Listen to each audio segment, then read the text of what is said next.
So, now that Cassandra's out of earshot, are you holding up all right? I mean, you go from being the most wanted criminal in Thedas to joining the armies of the faithful. Most people would have spread that out over more than one day.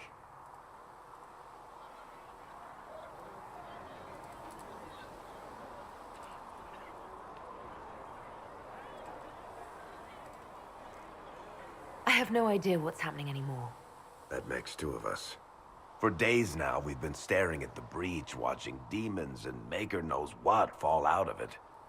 Bad for morale would be an understatement. I still can't believe anyone was in there and lived.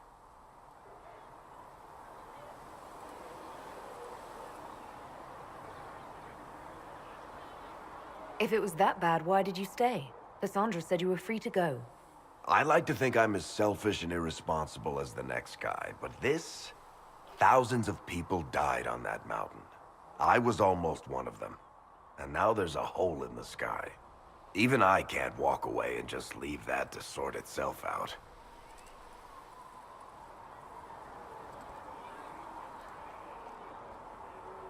I'm still not sure I believe any of this is really happening. If this is all just the Maker winding us up, I hope there's a damn good punchline coming. You might want to consider running at the first opportunity. I've written enough tragedies to recognize where this is going. Heroes are everywhere. I've seen that. But the hole in the sky... that's beyond heroes. We're going to need a miracle.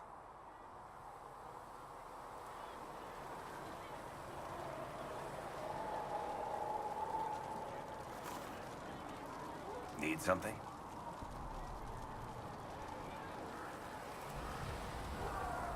I read your Tale of the Champion, and I have a few questions. That's a pretty common reaction. Go ahead.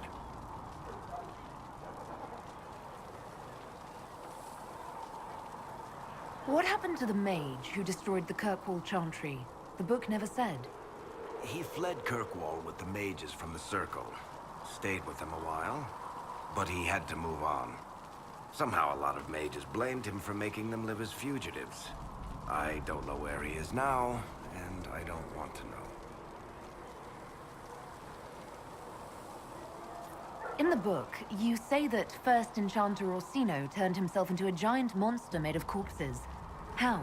Why? Do I look like an expert on magical weirdness to you? Well, I can't tell you how. For the why, all I can say is he was desperate.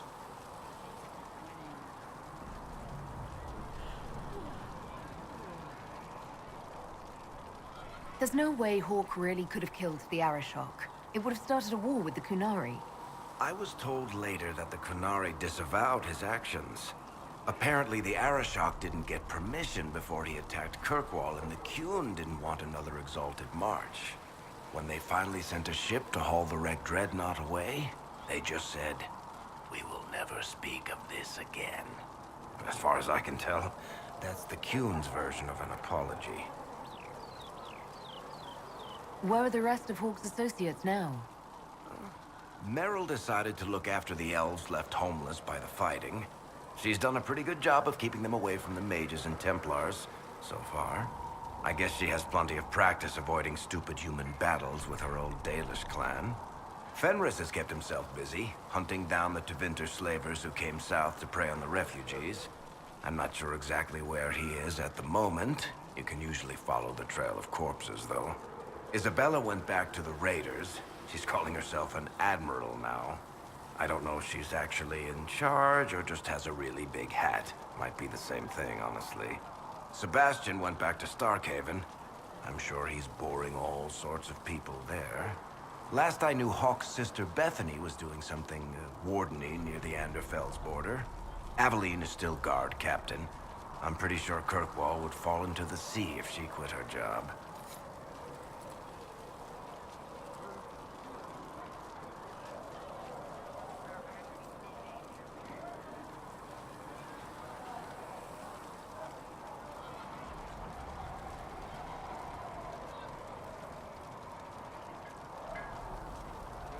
Need something? I read your Tale of the Champion, and I have a few questions. That's That's a pretty common reaction. Go ahead. Carry on. Need something?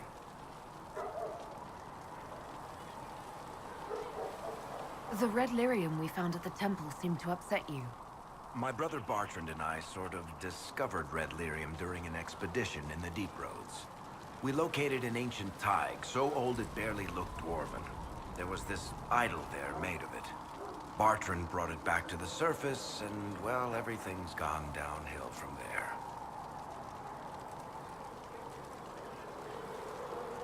So what is it? Just another kind of lyrium? The red stuff is lyrium like a dragon is a lizard. It's not just a different color. It has a whole host of weirdness all its own.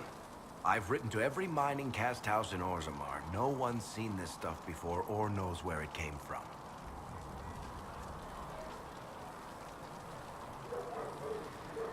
What makes it special? Regular lyrium can mess you up pretty badly, but you have to ingest it for that to happen. Red lyrium messes with your mind when you're just near the stuff. You hear singing, get violent, paranoid, and then it does creepy shit. Makes things float, brings statues to life. It also turned Kirkwall's Knight Commander to lyrium. Everyone's been kept at least 100 paces from it since. How did the red lyrium get in the Temple of Sacred Ashes? I don't know. So as far as I knew, the only piece to make it to the surface was destroyed. And the location of the taiga it came from is a secret. Did someone find more of it in the deep roads? That's not a cheery thought. I think that's enough on red lyrium. Yeah, not really my favorite subject. Need something?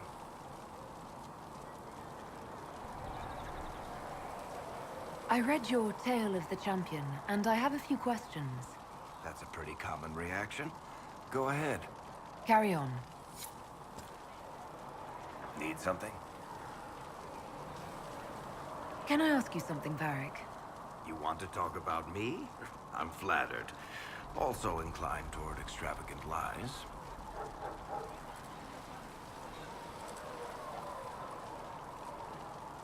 Are you from Ferelden? Olay? Free marches, born and raised in Kirkwall. And despite whatever you've heard, no, Kirkwall's not that bad. I'm not clear on your line of work. You're a merchant? I'm a businessman.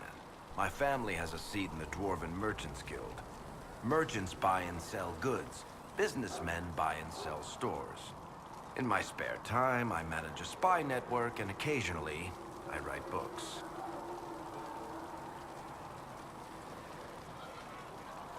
If you've run a spy network, why is Leliana our spy master? To be honest with you, she's just a better spy master. The truly great ones can keep their distance. They don't get attached to their people. Me, I always wind up babysitting my informants and worrying about their families. We're in better hands with her.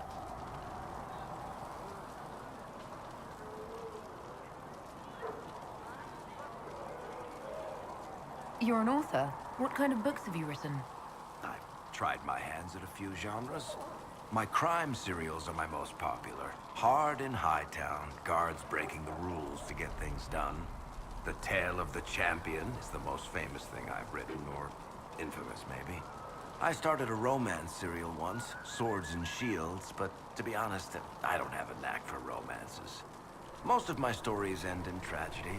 Probably that says something unfortunate about me personally.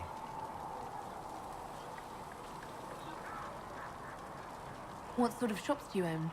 Actually, we don't own shops. That was just an example. Mostly we invest in moneylenders. Auction houses, a few mercenary companies, a couple of smithies. I think we own half a beet plantation in Ravane somewhere. Most of that's my brother's doing. Bartrand had business sense. Not much tact, but loads of business sense. How do you and Cassandra know each other? You heard about the Kirkwall Chantry being destroyed? The guy responsible used to be a friend of mine. The Seeker had questions about that, and I had answers. Where did you get that crossbow? I've never seen one like it. Bianca? She's one of a kind. I won her from Paragon Smith Bronca in a game of Wicked Grace. She was such a sore loser. Ran off to the deep roads in a huff, and that was the last anyone saw of her. Who is she named for? I can't tell you. And the reason for that is? Complicated. It's the one story I'll never tell. We just have to leave it at that. Thanks, Varric. No problem. Need something? I read your Tale of the Champion, and I have a few questions. That's a pretty common reaction. Go ahead. Carry on.